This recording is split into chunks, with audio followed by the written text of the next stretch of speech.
Fry প্যানের। কিয়ামের 24 semi এই fry প্যানটা দাম নিয়েছে 400 টাকা।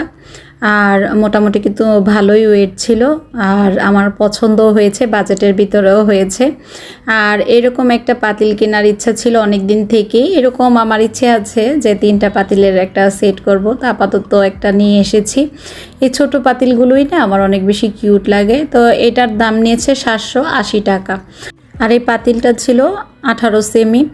তো আমার কাছে কিন্তু খুব বেশি ভালো লেগেছে। আপনাদের কাছে কেমন লেগেছে আজকের টুকটাক কেনাকাটা অবশ্যই কমেন্টস করে জানাবেন।